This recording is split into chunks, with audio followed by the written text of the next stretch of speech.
Baik, hari ini saya ingin menyampaikan tentang dasar-dasar ya, dari dasar sama sekali. Mungkin Bapak-Bapak sekalian sebetulnya juga sebagian mungkin sudah tahu dan sudah mengerti, tapi sekedar saya mengulang ya, atau mengulas sedikit. Bahwa filologi itu sebagai sebuah disiplin ilmu adalah ilmu yang berhubungan dengan karya masa lampau berupa tulis tangan. Karya tulis tangan. Jadi kata kunci kalau kita mendengar kata filologi itu ingatan kita harus langsung kepada catchwordnya ataupun kata kuncinya adalah karya tulis tangan. Karena memang yang dimaksud filologi itu sebetulnya kalau kita bahas secara definisi baik secara etimologi maupun yang lainnya, dari sisi istilah itu sebetulnya pengertiannya ya demikian, bahwa filologi itu adalah ilmu yang membahas tentang karya tulis tangan. Tapi sebetulnya secara definisi bahasa karya tulis tangan itu kan juga bermacam-macam. Jadi studi atas karya masa lampau berupa karya tulis tangan itu kenapa kita lakukan atau kenapa harus kita pelajari? Ya, jauh ke Bojong aja.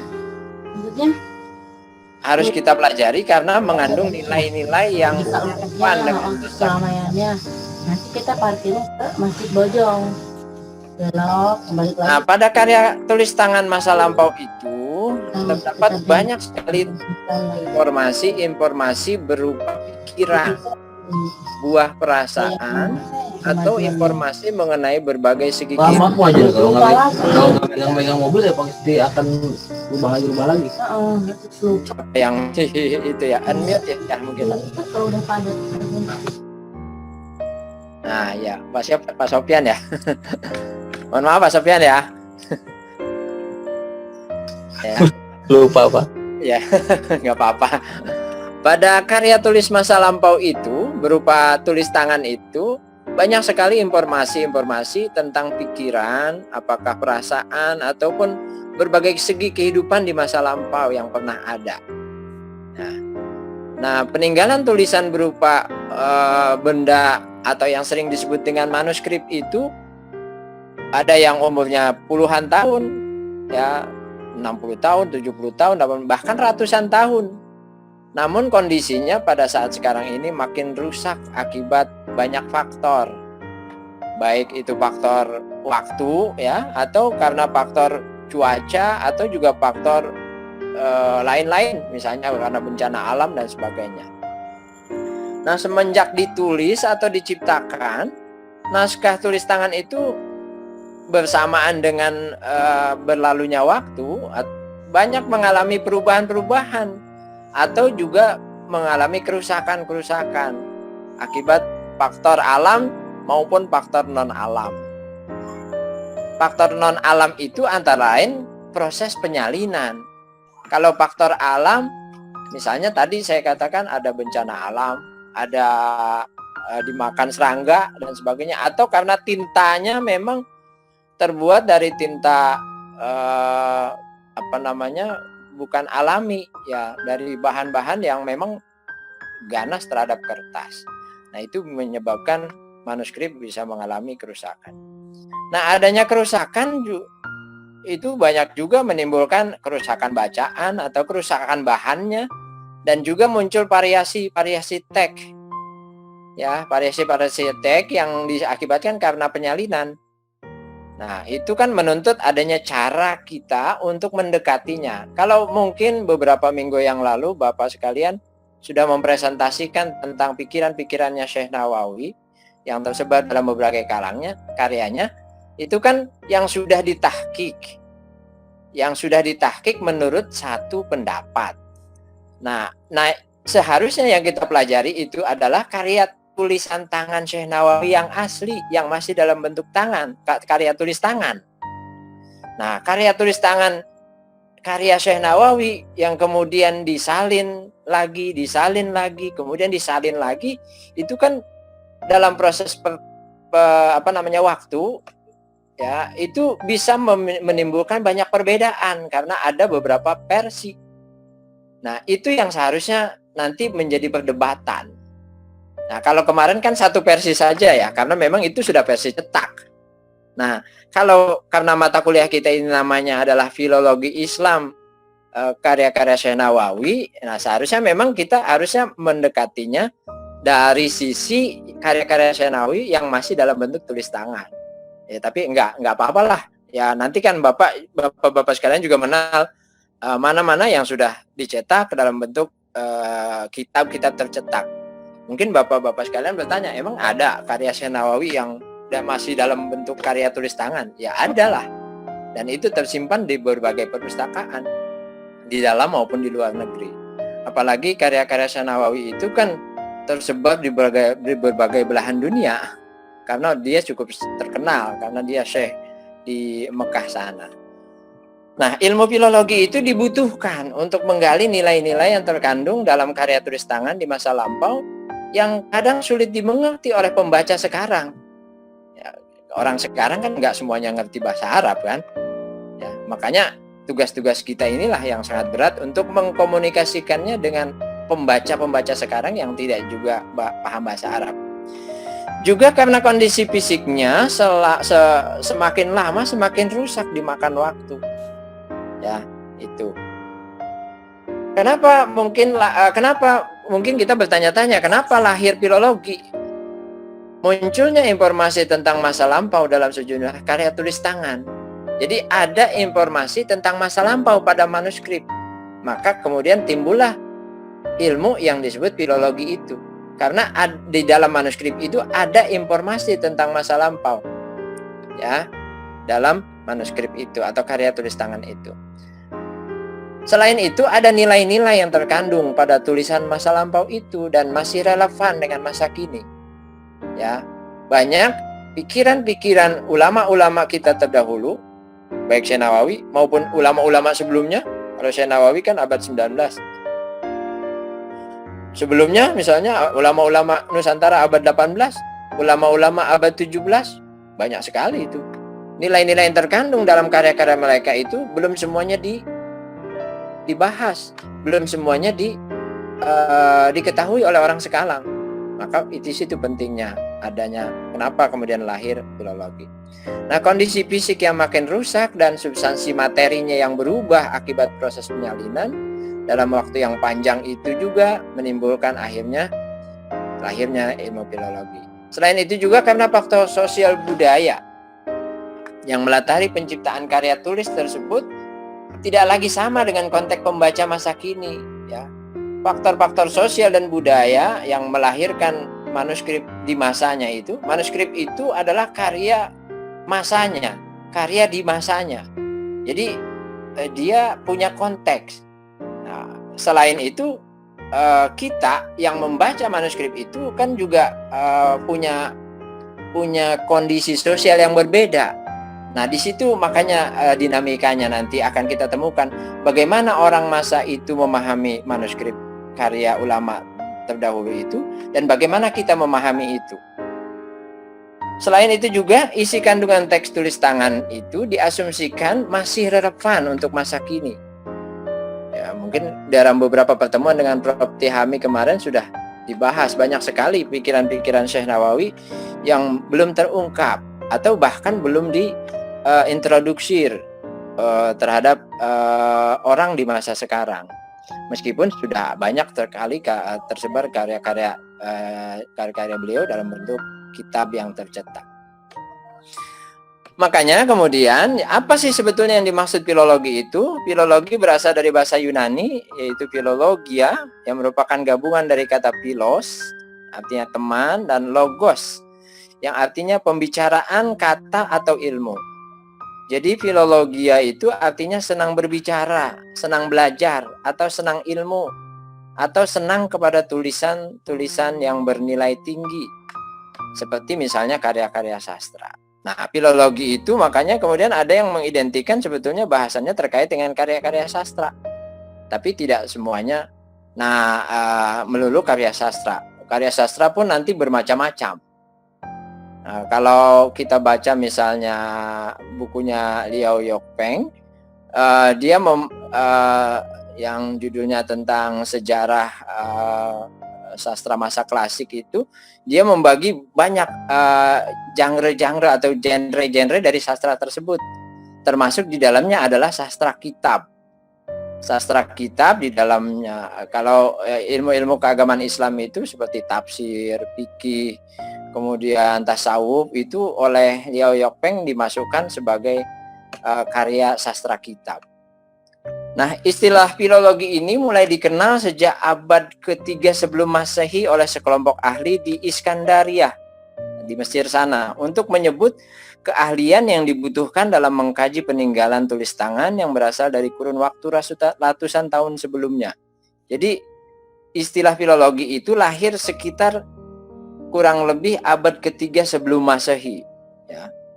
Dia adalah orangnya adalah namanya Eratosthenes. Karena pada waktu itu dia menghadapi teks-teks tulis tangan dalam bentuk bacaan yang bermacam-macam, bahkan rusak. Nah, dalam sejarah filologi itu maksudnya adalah ilmu tentang pengetahuan yang pernah ada. Jadi filologi itu identik dengan ilmu tentang pengetahuan yang pernah ada. Atau filologi itu juga sebagai ilmu bahasa, karena memang dia membahas tentang teks tertulis. Tapi teks tertulis dalam hal ini adalah yang ditulis oleh tangan, bukan yang ditulis oleh mesin cetak. Nah, filologi ada juga yang mengidentikannya sebagai ilmu sastra tinggi, karena filologi kebanyakan hanya mengkonsentrasikan dirinya pada sastra, karya-karya sastra. Karya sastra itu disebut sebagai sastra tinggi karena memang yang mampu menghasilkan karya-karya sastra itu biasanya para elit, bukan orang biasa. Ada juga yang menyatakan bahwa filologi itu adalah studi teks. Nah, ini saya tidak menjelaskan lebih detail tentang sejarahnya karena sebetulnya Bapak-bapak sekalian bisa baca sendirilah tentang sejarahnya filologi, lahirnya filologi itu bagaimana sampai kemudian menyebar sampai ke dunia Islam dan sebagainya. Jadi filologi itu pertama kali lahir di Eropa sana, Yunani ya. Jauh sebelum masa-masa Islam. Ya, zaman sebelum masa Islam, bahkan sebelum abad ketiga sebelum Masehi. Nah, saya kemudian ingin langsung saja kepada dasar-dasar kerja filologi. Nah, filologi ini lahir akibat banyak dijumpainya variasi-variasi teks yang tersimpan dalam naskah. Ya, ini latar belakang lahirnya filologi karena banyak sekali variasi-variasi bacaan. Sehingga perlu adanya ilmu yang mampu mencari jalan keluar terhadap realitas banyaknya variasi bacaan teks itu. Teks yang dimaksud teks tulis tangan. Nah, dalam penyalinan naskah, teks itu senantiasa mengalami perubahan sehingga melahirkan wujud teks yang bervariasi. Jadi, kerja filologi itu didasarkan karena adanya sejumlah variasi yang ditimbulkan oleh proses penyalinan dari waktu ke waktu. Nah, variasi itu memperlihatkan satu sifat penurunan dari suatu teks yang tidak pernah setia. Karena dari beberapa manuskrip yang kita jumpai, misalnya manuskrip dengan judul yang sama, ternyata kalau ada 10 manuskrip, ternyata kalau kita baca secara detail, ada saja yang kita jumpai kesalahan-kesalahan salin. Kesalahan-kesalahan salin itu terjadi dalam masa penurunan atau penyalinan. Kenapa terjadi salah salin? Itu ada yang sengaja dan ada yang tidak disengaja, atau dalam istilahnya mekanis dan non-mekanis. Nah, itulah yang kemudian menimbulkan ilmu filologi itu sendiri. Nah, variasi sebagai dasar kerja filologi dianggap sebagai kesalahan atau korup atau hilang atau rusak atau teledor atau sering disebut non-intended atau tidak disengaja, tidak diniatkan begitu sebetulnya. Namun dalam perkembangan selanjutnya, variasi tidak hanya dipandang sebagai kesalahan yang dibuat oleh penyalin, tapi juga sebagai sebuah kreasi. Nah, ini kan sudut pandang. Variasi itu ada yang menganggap sebagai negatif, ada yang variasi itu dianggap positif. Padahal, nah ini lagi-lagi nanti ini yang melahirkan dua mazhab filologi, ya. Karena ada penyalinan yang sifatnya tertutup dan ada penyalinan yang sifatnya terbuka. Ini kemudian lahirnya, itulah yang kemudian melahirkan mazhab filologi menjadi dua, ada filologi tradisional dan ada filologi modern. Apa ini maksud filologi tradisional? Filologi tradisional itu filologi yang memandang variasi sebagai bentuk korup, yang berarti sebagai wujud kelengahan atau kelalaian penyalin. Nah, dalam hal ini variasi dianggap negatif. Ya, kesalahan-kesalahan salin itu negatif, berarti disebabkan karena kebodohan atau kekurang mengertian atau kelalaian dan sebagainya. Ini pengertian variasi dalam mazhab filologi tradisional. Nah, filologi tradisional ini tujuan utama dari kajian teksnya atau kritik teks itu menghasilkan karya yang sedekat mungkin dengan karya hasil pengarangnya atau autograf. Jadi apabila dijumpai pada manuskrip itu kesalahan atau kekurangan ataupun kehilangan kata, kalimat dan sebagainya, itu dianggap negatif. Karena tujuan filologi tradisional itu mencari keaslian teks. Nah, berbeda dengan filologi yang lahir kemudian. Nah, ini terutama filologi kerap kali dalam sejarah itu filologi tradisional itu dianut oleh para filolog dari Belanda.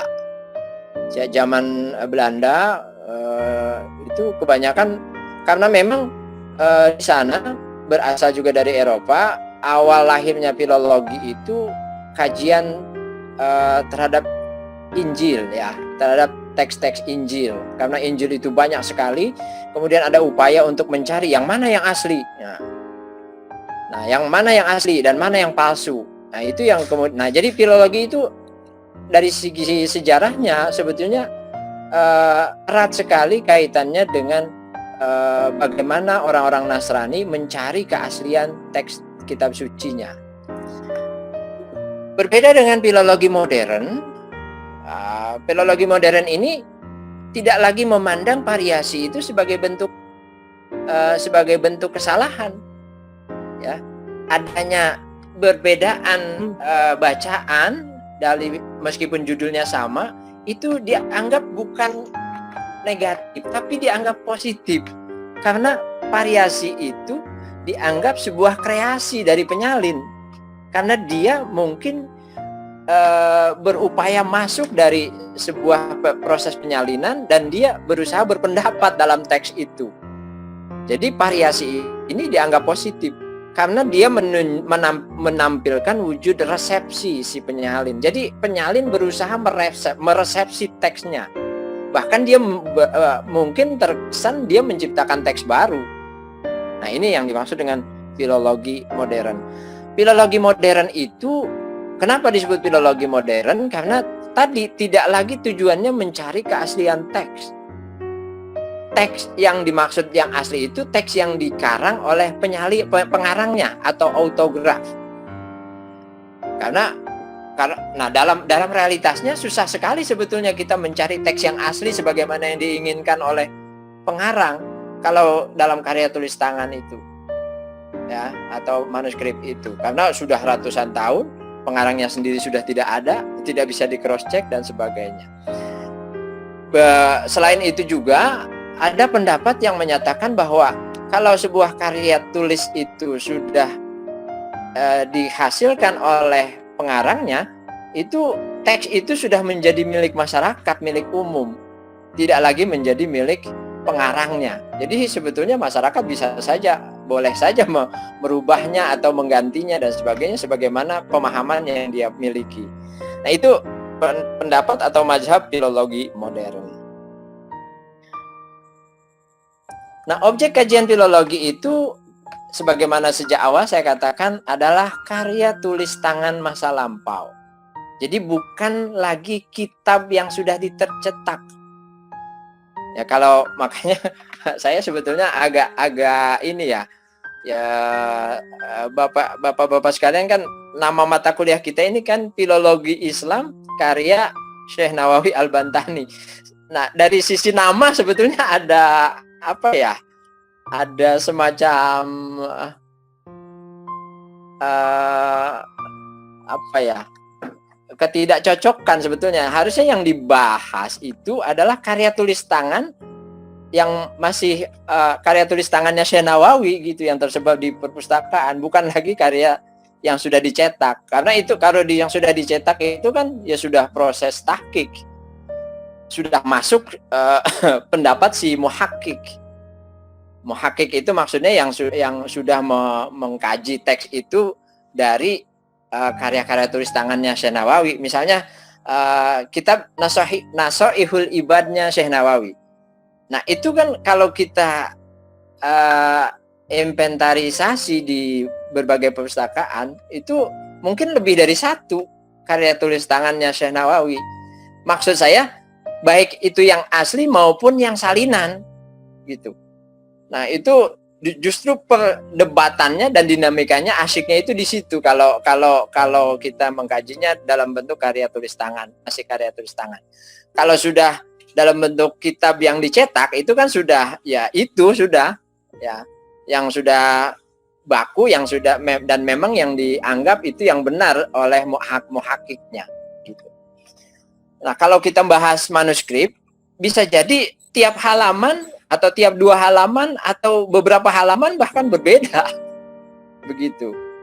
Nah, itu menariknya kalau kita mengkaji filologi difokuskan ke karya tulis tangan. Jadi itu ya, objek kajiannya adalah karya tulis tangan masa lampau yang sering disebut naskah atau bahasa Arabnya nuskhoh atau nas, atau dalam bahasa Inggrisnya manuskrip. Ya, manuskrip itu kan tulisan tangan artinya. Atau dalam bahasa lain istilahnya kodeks. Nah, bendanya itu namanya manuskrip atau naskah. Nah, dalam manuskrip itu ada teks. Ya. Jadi, objek kajian filologi selain naskah juga teks. Apa itu teks? Teks itu ya kandungan yang tersimpan dalam naskah itu. Ya, teksnya. Nah, jadi, objek kajian filologi itu naskah atau manuskrip atau kodeks yang itu kemudian melahirkan ilmu kodikologi namanya. Jadi kalau membahas tentang fisiknya naskah itu namanya ilmu kodikologi. Bahannya, tintanya, ada lagi nanti ada cap kertasnya, ada macam-macam ya. Pokoknya yang terkait dengan bendanya. Adapun kajian tentang teksnya namanya filologi. Jadi filologi itu sebetulnya adalah kajian teksnya. Informasi-informasi yang terkandung dalam manuskrip itu. Saya lanjut ya. Khusus kita dalam kajian filologi di Indonesia itu nanti terkait dengan kesusastraan Indonesia masa klasik. Karena ada banyak karya-karya tulis tangan dari ulama-ulama terdahulu maupun para pujangga-pujangga dahulu itu ditulis terkait dengan sastra kebanyakan. Ya. Terkait dengan sastra, namun ditulisnya itu dengan berbagai macam aksara. Ya, berbagai macam aksara. Yang kita kenal mungkin ada tulisan Jawi, Arab Melayu ya. Arab Melayu atau Jawi atau juga pegon. Pegon itu tulisannya Arab tapi bahasanya Jawa atau Sunda. Ada juga nanti misalnya yang dengan bahasa-bahasa lain, karena kita ternyata memiliki setidaknya ada 8 aksara selain Jawi, pegon dan yang lain. Ada Kaganga, ada Serang dan sebagainya. Di Lampung juga ternyata kita memiliki kekayaan yang sangat luar biasa terkait dengan aksara itu. Nah, sastra klasik itu diciptakan oleh masyarakat yang masih dalam masa tradisional dulu. Ya, kenapa disebut tradisional? Karena pada masa itu kan berbeda dengan masa sekarang tentunya. Dan proses penyalinannya berlangsung secara turun-temurun. Nah, ini tentang naskah, ternyata saya kira tadi sudah saya utarakan. Yang disebut naskah itu adalah bendanya, bahan tulisan tangan yang dikenal sebagai naskah lama. Nah, wujud bahan naskah itu macam-macam bahannya.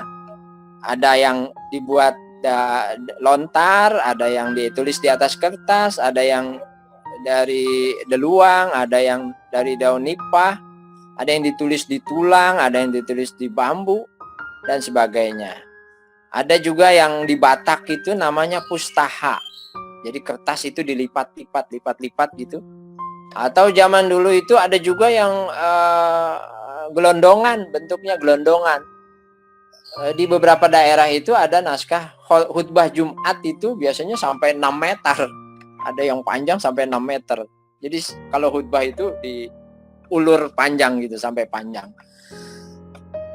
Nah, tulisannya juga macam-macam. Tadi saya sudah sebutkan, ada Jawi, ada Serang, ada Kaganga, ada Hana Caraka, ada Buri Wolio, ada Pegon, dan sebagainya. Nah, tadi sudah saya utarakan juga, isi naskah atau teks itu terkandung banyak sekali informasi penting tentang warisan rohani bangsa Indonesia. Di dalamnya ada sejarah, ada tentang politik, ada doa, ada adat istiadat, ada informasi tentang obat-obatan, ada tentang ilmu perbintangan, filsafat, kesenian, primbon, dan sebagainya. Seperti misalnya tahun 2015 saya menggarap disertasi itu judulnya Al-Jawahir Al-Khomsah. Itu meskipun naskahnya naskah Arab, berbahasa Arab, kebetulan saya membahas manuskrip itu terkait dengan sejarah Banten ternyata, karena itu saya lihat di Perpustakaan Nasional ternyata punya koleksi kesultanan di abad ke-18. Nah, di situ tuh banyak sekali ternyata amalan-amalan terkait bagaimana orang-orang Banten itu tidak mempan dibacok, tidak mempan ditembak, bahkan bisa menghilang. Bahkan di situ ada amalan-amalan macam-macam, banyak sekali itu. Nah, menariknya itu ada itu kan karya Al-Jawahir Al-Khomsah itu karya Syekh Muhammad Ghaus Al-Hindi, salah satu ulama Syatariyah dari India abad 16. Tapi disalin oleh salah satu keturunan dari Syekh Abdullah bin Abdul Qohar. Syekh Abdul Qohar yang makamnya di Cirebon, di di Gunung Sembung itu, berdampingan dengan makamnya Sunan Gunung Jati, ya, Sunan Gunung Jati. Nah, saya menduga beliau yang menyalin. Beliau itu salah satu anak dari anak keturunan Arab, tapi anak murid dari Sultan Abu Nasr Zainal Ashikin yang memerintah tahun 1773 sampai 1750 sampai 1773. Saya menduga bahwa itulah rahasianya orang Banten sebetulnya. Ya, itu amalan-amalan yang dikreasikan dengan nama pengamalnya, kemudian ada zodiaknya, harus dihitung dulu, kemudian berapa harus membacanya. Ismul A'zam namanya. Ismul A'zam itu ada 41 macam dan banyak dan berbagai khasiat-khasiatnya. Dan itu sudah saya tulis di jurnal Penamas tahun 2018 kalau tidak salah, di nomor 15 kalau tidak salah. Bapak sekalian kalau ingin tahu lebih jelas silahkan baca di jurnal Penamas yang judulnya Seni Berdoa. Saya beri judul Seni Berdoa karena terkait dengan rahasia kesaktian orang Banten. Ternyata referensinya dari situ. Nah, itu salah satu. Nah, itu maksud saya menariknya di situ. Nah, kalau bapak-bapak sekalian kemarin kan membahasnya pemikiran-pemikiran pendidikan Syekh Nawawi misalnya, itu kan dari kitab ya yang sudah jadi. Nah, kalau manuskrip itu kita harus mencarinya yang benar, bacaannya yang mana dan sebagainya. Itu lebih dalam lagi kajiannya. Nah, apa tugas filologi? Karena tujuan utama dari filologi itu mengkaji teks, maka tugas filolog itu adalah menyajikan dan menginterpretasikan teks agar dapat dipahami oleh masyarakat masa kini. Ya, tugas kita menyajikan teks itu agar mudah dipahami dan terbaca oleh orang sekarang. Kalau dia ditulis dalam bahasa Arab, ya harus kita terjemahkan, harus kita analisis, kemudian kita sajikan dalam bentuk yang lebih bisa dipahami oleh orang sekarang. Jadi tugas filolog itu seperti jembatan, seperti mikrofon, atau seperti pengeras suara. Nah, hasil karya kita atau filolog itu membuat suntingan atau edisi teks. Jadi ya kemudian kalau dicetak jadi kitab gitu. Itulah kerja filolog sebetulnya, atau muhakik. Muhakik itu ya filolog gitu. Nah, tadi sudah saya sebut-sebut tentang karya pengarang. Sering disebut karya pengarang itu autograf. Nah, autograf itu dalam sejarah kerap kali sudah hilang, tidak ditemukan yang aslinya karena umur maupun karena proses-proses alam tadi. Ya, yang ada kebanyakan yang kita temukan adalah salinannya, ya, salinannya. Nah, makanya kemudian bisa jadi teks itu bisa berusia lebih tua dari naskahnya karena teksnya tua, naskahnya muda, dia baru disalin, tapi naskah aslinya sudah tidak ada gitu. Maka ada fenomena teks bisa lebih tua dari naskahnya. Nah, di sini perlu saya sampaikan ada catatan-catatan penting bahwa setiap naskah itu ternyata unik. Tiap naskah adalah produk zamannya. Tiap naskah itu adalah produk di mana ada konteks yang melatar belakanginya. Jadi tiap naskah adalah unik. Dia pasti punya perbedaan dengan naskah yang lain. Kemudian setiap naskah pasti punya masalah sendiri.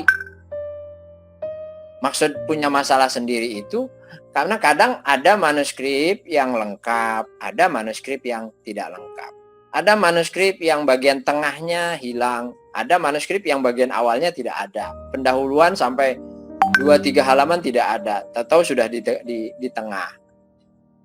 Itu yang kedua. Yang ketiga, ada versi naskah. Ya, berarti perbedaan, kalau versi itu biasanya perbedaan dalam hal cerita. Ya, jalannya cerita. Kalau ada varian, ada istilah versi, ada varian. Nah, varian naskah itu berarti perbedaan dalam naskah hanya berkaitan dengan huruf. Kalau varian biasanya perbedaannya kecil-kecil. Kalau versi memang sudah berbeda sama sekali. Jadi ada istilah versi, ada istilah varian. Ya, perlu diingat, ada versi, ada varian. Kalau varian itu antara 1, 2, 3 naskah itu biasanya perbedaannya tidak banyak. Kalau versi justru perbedaannya banyak. Karena mungkin misalnya meskipun misalnya naskahnya sama-sama wawacan Syekh Abdul Qadir Jailani, tapi jalan ceritanya berbeda antara A dan B dengan C misalnya. Nah, itu namanya versi.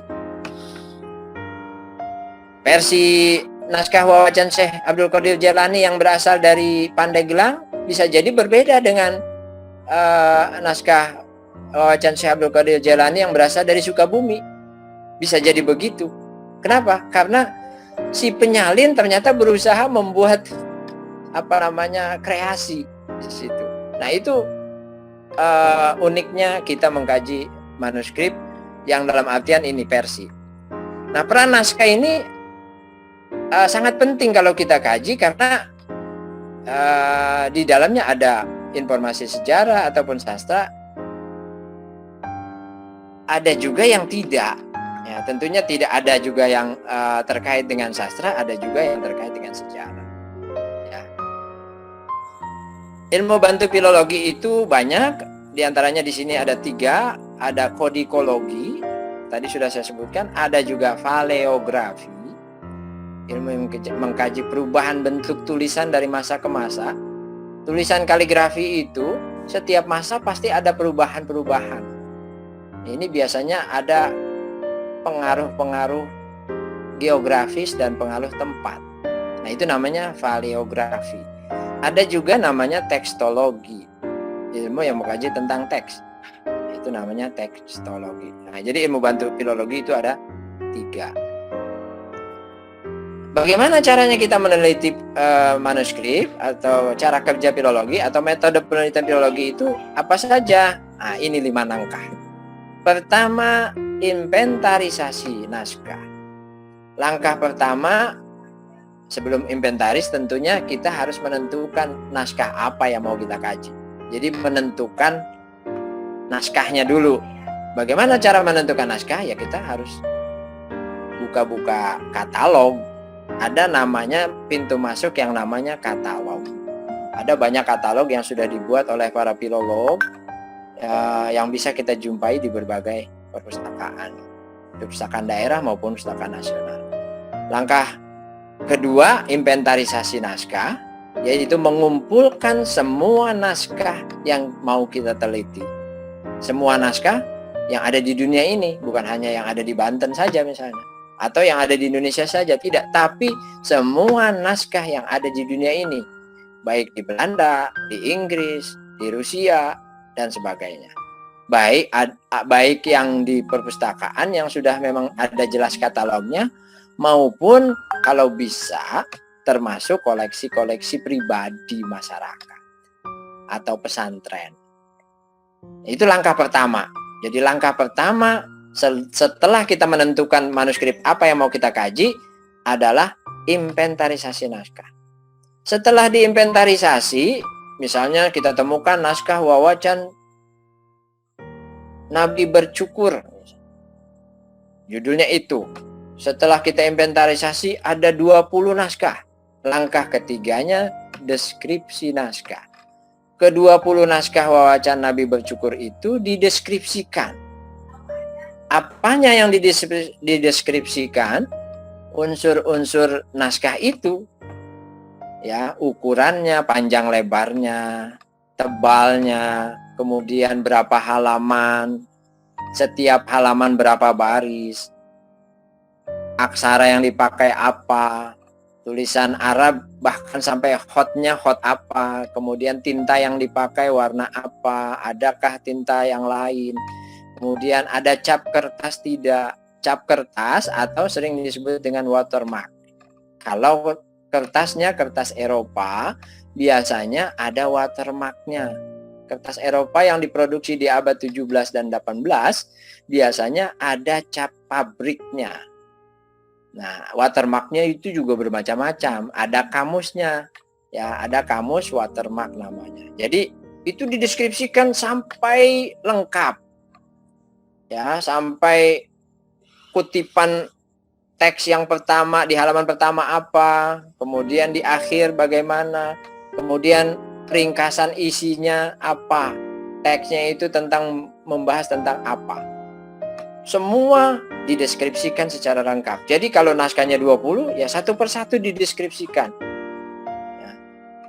Itu kalau di tesis atau disertasi bisa satu bab sendiri itu tentang deskripsi naskah. Kenapa dilakukan deskripsi naskah? Ini penting sekali untuk menuju kepada langkah berikutnya, yaitu perbandingan.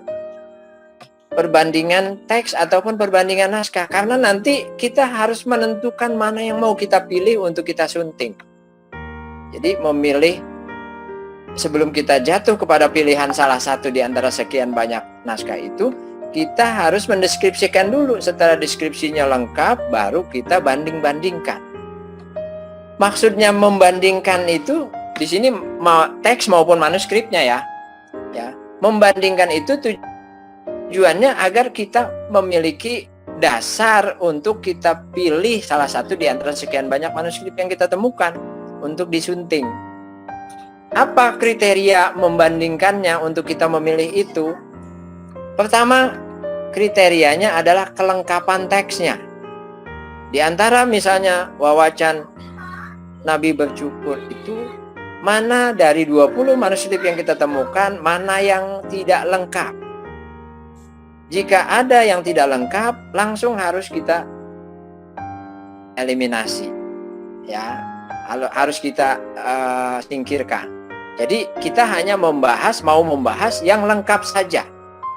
Teks yang lengkap itu maksudnya apa? Teks yang lengkap itu maksudnya adalah teks yang memang dari awal sampai akhir lengkap. Tidak ada satu halaman pun yang hilang. Tidak ada ceritanya pun yang hilang. Satu cerita, alur ceritanya pun yang hilang. Atau kalau misalnya kita pikir, tidak ada yang hilang. Jadi semuanya lengkap. Itu satu kriterianya, ya, kelengkapan teksnya. Yang kedua, usianya. Usianya kalau bisa kita pilih yang paling tua, berarti yang paling muda harus kita eliminasi. Yang paling muda. Nah, ini juga tidak mudah nih untuk menentukan mana yang tua dan mana yang muda. Kenapa? Karena manuskrip yang ada yang kita temukan tidak semuanya ada informasi tentang masa penyalinannya. Nah, informasi tentang penyalinan itu namanya kolofon. Kolofon. Biasanya di awal atau di akhir sang penyalin menyebutkan itu, ya. Kalau di akhir misalnya kadang-kadang ditulis dalam bentuk tulisan yang segitiga terbalik begitu tulisannya. Tamat hadhil kitab fi tarikh, gitu misalnya, dan seterusnya. Di ba'da salatil jum'ah, dan seterusnya dan sebagainya. Itu namanya kolofon. Tapi tidak semua manuskrip ada itunya, ada kolofonnya. Nah, itu yang menyulitkan. Nah, untuk menentukan kita mana yang muda dan mana yang tua. Jadi dari 20 manuskrip yang ada tadi harus kita tahu kapan disalinnya masing-masing.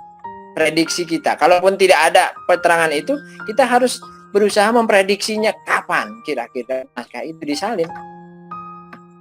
Bagaimana caranya memprediksi manuskrip yang disalin itu tidak ada kolofonnya?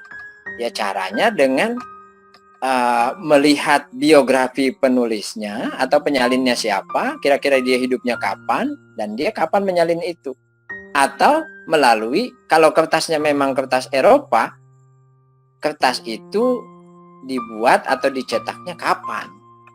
Nah, makanya tadi kita harus merujuknya kepada kamus watermark itu, ya, yang dikarang oleh Edward Hayward, salah satunya diantaranya Edward Hayward yang dari Inggris itu. Nah, jadi kita harus merujuk ke sana. Di sana biasanya ada daftar kertas dan juga watermark, dan kapan dicetaknya.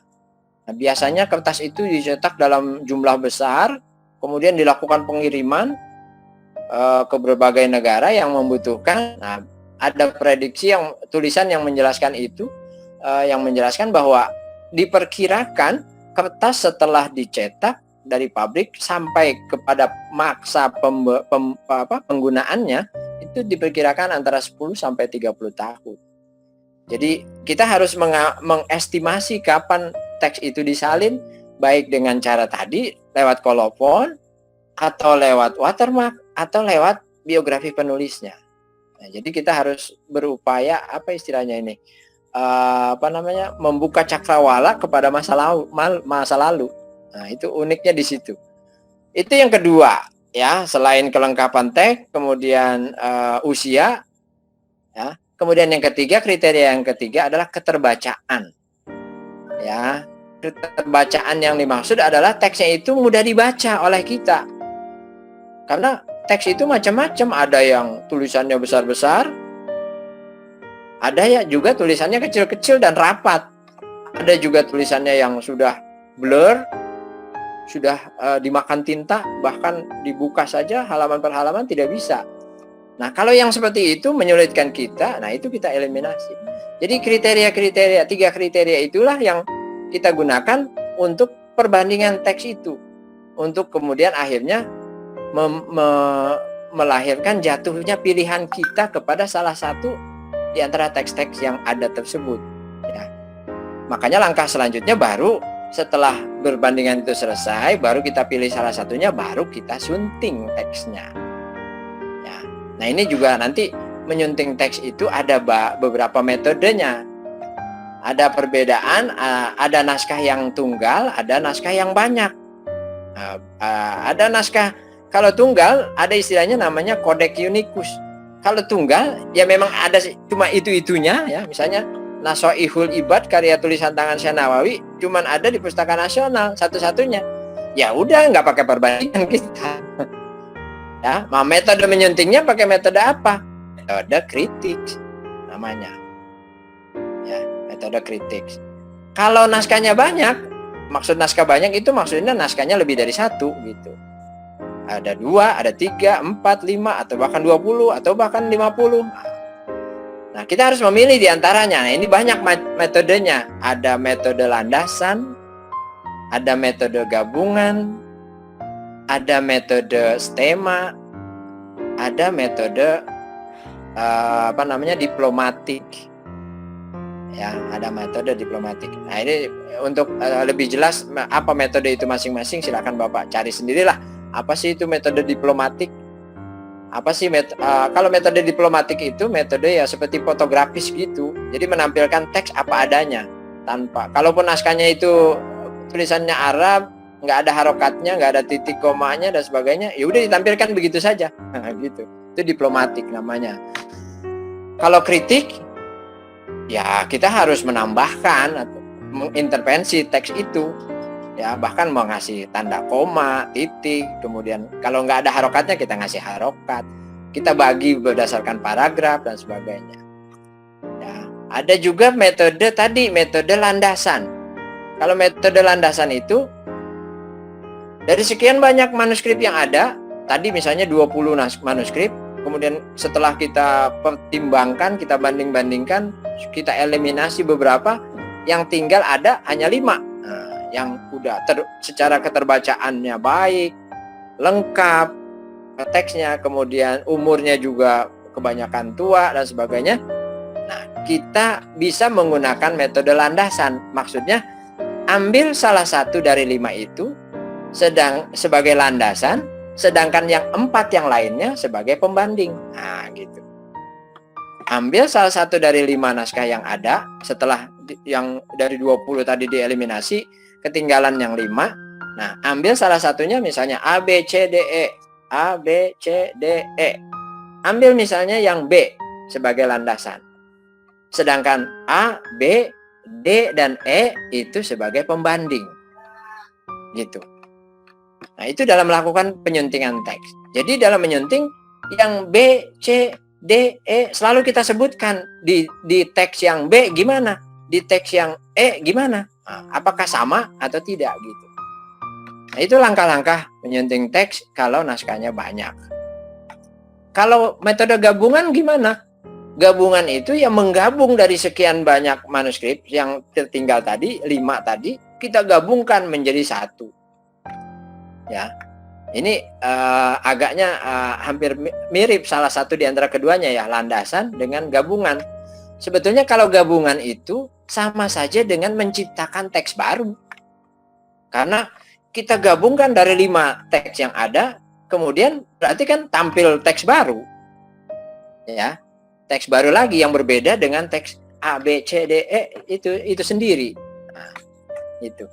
Jadi itu. Langkah selanjutnya terakhir adalah membuat terjemahan. Kalau memang teks itu ditulis dalam bahasa asing atau ditulis dalam bahasa yang bukan banyak dimengerti oleh pembacanya. Ya, kalau di teksnya berbahasa Arab ya diterjemahkan dalam bahasa Indonesia. Begitu.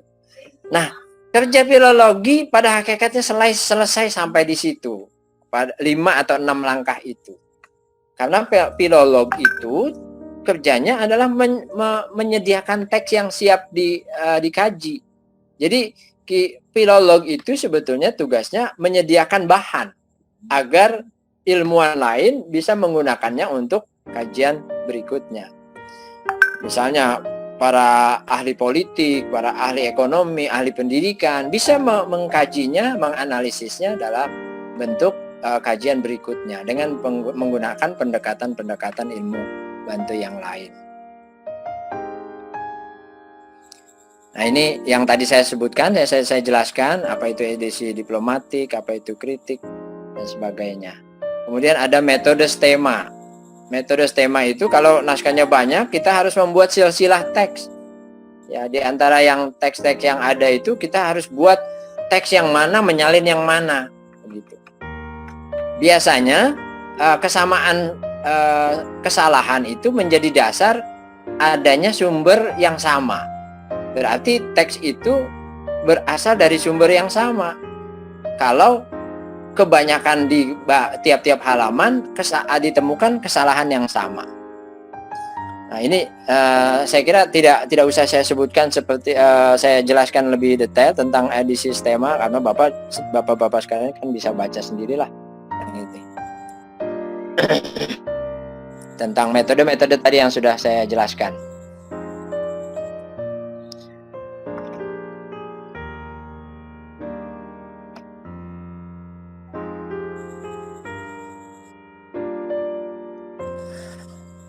Perlu saya jelaskan tentang kalau naskahnya tunggal.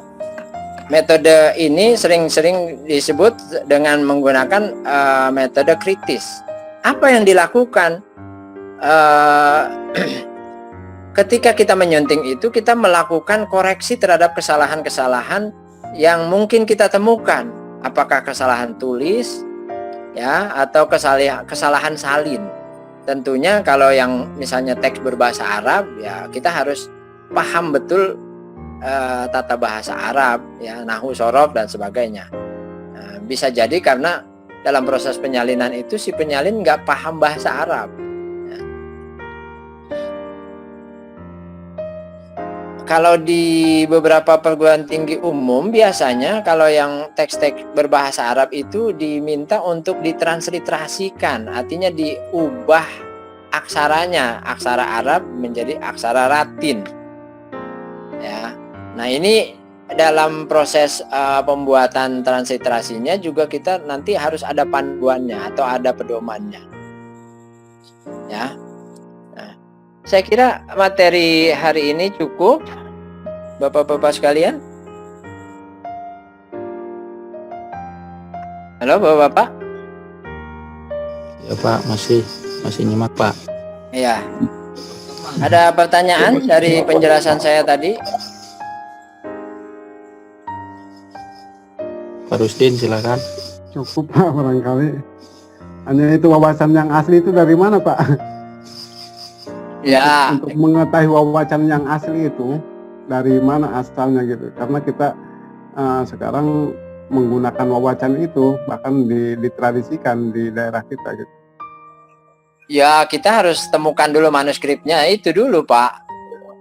Ya, manuskrip yang asli, wawacan apa tadi? Wawacan Nabi bercukur misalnya. Kita temukannya di mana? Di perpustakaan mana? Makanya tadi kan di penjelasan awal di materi pertama ada dua mazhab filologi sebetulnya. Ada filologi tradisional, ada filologi modern. Ada yang kalau filologi tradisional itu kan ingin mencari keaslian teks. Kalau modern tidak. Mau asli mau enggak itu bukan urusan kita lah gitu. Dan tidak penting begitu menurut filologi modern. Karena tiap manuskrip itu unik, dia produk zamannya. Kalau yang masih cari-cari yang asli yang mana, yang itu berarti masih ngikutin aliran filologi tradisional. Banyakan itu dari Belanda, begitu. Karena sulit kalau zaman modern ini kita wawasan Syekh Abdul Qadir Jailani Pak. Ya sama, wawasan Syekh Abdul Qadir Jailani. Siapa yang pertama kali yang menciptakan siapa kan? Kita nggak tahu kan? Siapa? Iya. Kan bukan Syekh Abdul Qadir Jailani sendiri yang nulis. Nah, itu. Jadi kita harus tahu dulu manuskripnya yang mana, dikumpulkan, dideskripsikan, angka tahunnya juga nanti ketahuan. Nah, itu berarti dari sekian banyak wawacan Syekh Abdul Qadir Jailani yang kita temukan itu produk dari masa abad berapa? Nah gitu, itu dulu kita tahu. Jadi jangan dulu kita yang asli yang mana, berarti jangan dulu sampai ke situ dulu gitu. Sekarang kan banyak yang disundakan, Pak. Iya, Wawacan kan itu. banyak yang dipindahkan, disalin, kemudian bahkan ditambah-tambah kan gitu. Iya. Nah, di situ uniknya atau menariknya kita mengkaji manuskrip kuno atau filologi itu, di situ letaknya. Nah, kaitannya dengan kajian filologi karya Syekh Nawawi itu sebetulnya lebih menarik lagi kalau kita arahkannya ke sana gitu, bukan lagi mengkaji karya Syekh Nawawi yang sudah dalam bentuk kitab tercetak begitu. Karena itu mah udah apa namanya? Udah hasil tahqiq dari muhakkik. Ya, hasil karya muhakkik itu sendiri sebetulnya bisa diperdebatkan begitu. Mungkin dalam term-term tertentu, misalnya dalam kajian yang lebih detailnya, misalnya kajian pemikiran pendidikannya Syekh Nawawi misalnya, dalam hal dia membahas soal syarat-syarat mencari ilmu misalnya, apa saja di situ. Nah, kalau kita mengkajinya dalam bentuk karya tulis tangan, bisa jadi kalimat demi kalimat itu akan kita temukan perbedaan. Nah, kalau kitabnya sudah dalam bentuk cetak kan ya sudah itu saja kan. Nggak ada kita temukan perbedaan-perbedaan di sana, karena memang itu sudah ditahqiq oleh si muhakkiknya. Jadi kita tidak menemukan keragaman di sana. Ya sudah itu saja gitu. Nah, berbeda kalau yang kita kaji itu manuskripnya. Ada 2, 3 saja misalnya. Apa saja? Apa selain Nasoihul Ibad misalnya? Nanti kita akan temukan dinamika dan juga perdebatan di sana. Perdebatan siapa? Perdebatan antara penyalin dengan penyalin di situ dalam membahas suatu teks. Ya, di situ. Jadi tidak hanya perdebatannya itu soal substansinya, tapi juga dalam bagaimana teks itu dihasilkan. Bagaimana teks itu diproduksi pada masanya. Gitu. Jadi menariknya di situ kalau kita arahkan atau kita bawa kajian ini ke kajian manuskrip, karena filologi itu kan kajian manuskrip, bukan kajian kitab cetak. Karena kalau kitab cetak itu namanya lektur, ya, lektur namanya. Makanya saya sebetulnya dari awal itu ikut gabung dalam kajian. Sambung? Iya, Pak. Ya, putus-putus begini, kenapa ini ya? Jaringan kali Pak Dokter. Iya, bisa jadi ya jaringan ya. Padahal nggak ada petir, nggak ada hujan. Satu lagi Pak Dokter barangkali tentang tadi dari teori dasarnya. Ya, teori dasarnya tadi kan diungkapkan ada mungkin setara gitu ya antara filologi itu dengan apa tadi kata Pak Dokter itu paleografi gitu ya. Paleografi, maksud saya gini, secara objek kajian itu yang paling beda mendasarnya antara paleografi atau barangkali dengan arkeologi gitu ya, dengan filologi itu dari ilmu bantu Pak. Paleografi, kemudian kodikologi, tekstologi itu ilmu bantunya filologi gitu. Jadi bagian dari filologi itu ada kodikologi, ada paleografi, ada tekstologi. Oh gitu ya. Itu bagian dari filologi. Karena kalau kita mengkaji tentang fisik naskahnya saja, kertasnya, tintanya dan sebagainya, itu kodikologi namanya. Betul. Kalau mengkaji tentang bentuk-bentuk tulisannya dan perubahan-perubahannya sampai sejarahnya, bahkan karakternya, nah itu namanya paleografi. Logi itu menginterpretasikan Pak Dokter ya? Ya, mengkaji teks, membuat suntingan. Membuat suntingan berarti kan nanti bisa menciptakan teks baru atau ya menghasilkan teks yang sedekat mungkin dengan aslinya gitu. Nah, itulah jadi kalau yang kita temukan kitab-kitab klasik itu dalam bentuk yang tercetak itu kan sudah dalam bentuk proses kerja dari muhakik ya. Muhakik itu filolog. Itulah hasilnya gitu. Jadi kerjanya filolog itu ya muhakik itu. Nah, karya-karya yang kita baca sekarang misalnya Hasil Fizilal- filologi itu, Pak. itu hasil filologi ya. Tafsir Jalalain, kemudian apa namanya Ihya Ulumuddin. Emangnya Imam Ghazali nyetak buku Ihya Ulumuddin kan kagak, belum ada mesin cetak. Karya dia semuanya mas tulis tangan, termasuk Ibnu Rushd dan sebagainya, tulisan tangan. Zaman dimana saat itu belum ada listrik, ya, belum ada minyak tanah mungkin. Nah, yang sampai ke kita sudah dicetak. Nah, itu pencetakan itu kan mulai abad 18. Ya. Oh, jaringannya ini Putus lagi, putus. terus ya. Memang sudah 2029 sih waktunya. Oh iya Pak Dokter. Ya. Jadi kita bisa baca karya-karya ulama yang dalam bentuk kitab itu ya berkat jerih payahnya para muhakkik, para filolog itu. Setelah adanya mesin cetak itu baru kita lebih bisa tahu. Adapun zaman sebelumnya ya belum ada itu. Nah, yang sampai kepada kita karya-karya mereka pun banyak yang tidak sampai ke kita. Maksudnya tidak sampai ke kita, hancur dimakan zaman, atau bahkan juga lewat peperangan dan sebagainya. Kita tahu misalnya Baghdad diserang Hulagukan, berapa juta buku yang dihancurkan oleh Hulagukan pada waktu itu, sehingga akhirnya banyak yang tidak sampai ke kita. Artinya tidak sampai, yang sampai ke kita itu kalaupun dibawa ke Eropa, kemudian dikaji di sana, kemudian baru dicetak, nah itu sampai ke kita akhirnya. Itu alhamdulillahnya. Nah, banyak juga yang tidak sampai ke kita. Maksud tidak sampai itu ya hancur.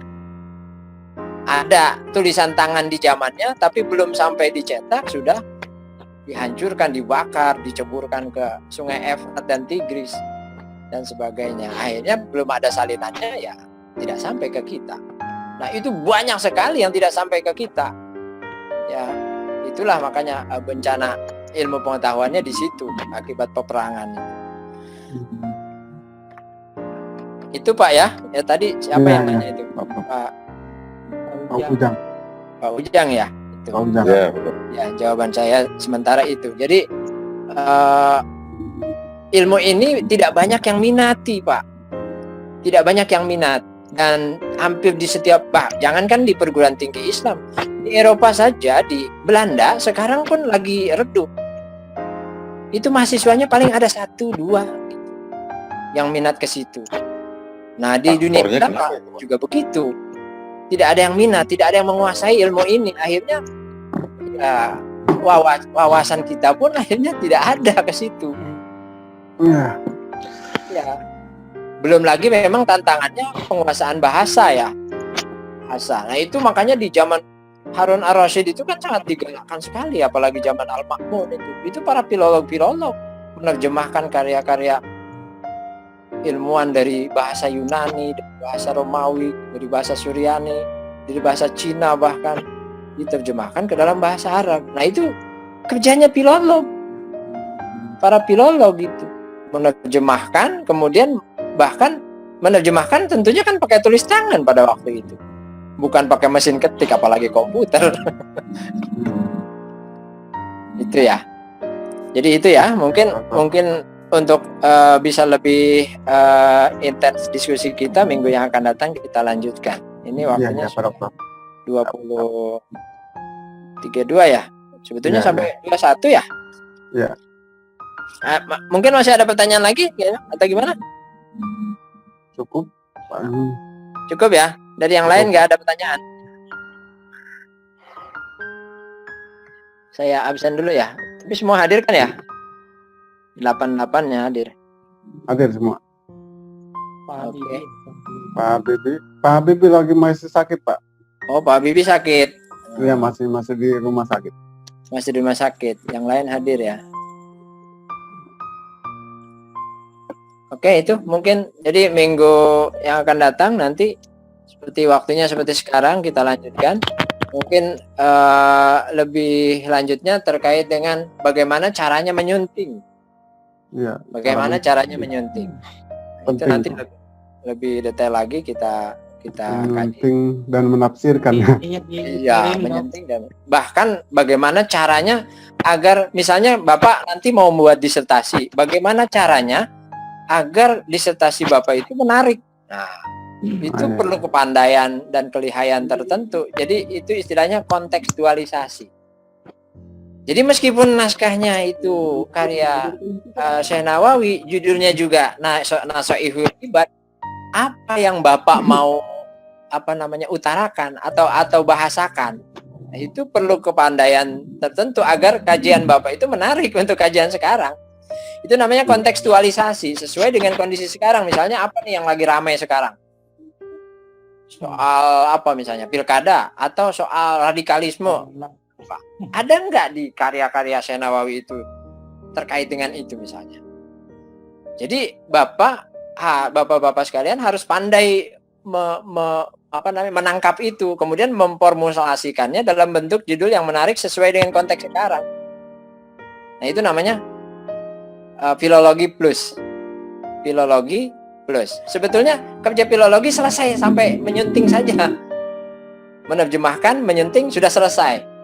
Tapi pada periode terakhir ada, terutama kita ya dari PTKIN ini, masa sih kerja filologi sampai situ doang? Gitu. Masa cuman sampai nerjemahin doang? Sederhana banget, nah gitu.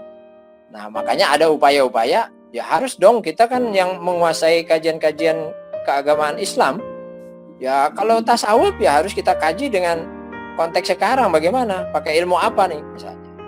Tasawuf apa yang sekarang misalnya yang ngetren. Nah, jadi harus dibungkus dalam paradigma yang sekarang agar lebih aktual. Jadi meskipun kita membahas pemikiran karya-karya ulama abad lalu, tapi harus kita kemas dalam bentuk baru untuk kepentingan masa yang akan datang begitu. Jadi nggak pernah basi itu pemikiran mereka. Ya karena internet saya ini nggak stable nih. Ini ada pesan di sini. Jadi putus masuk gitu.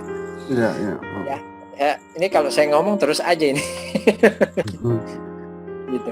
Ya cukup dulu Bapak-bapak ya. Iya Pak. Ya. Mati hidup terus.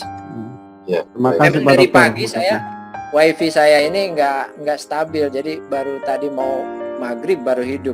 Jadi kayaknya masih penyesuaian begitu.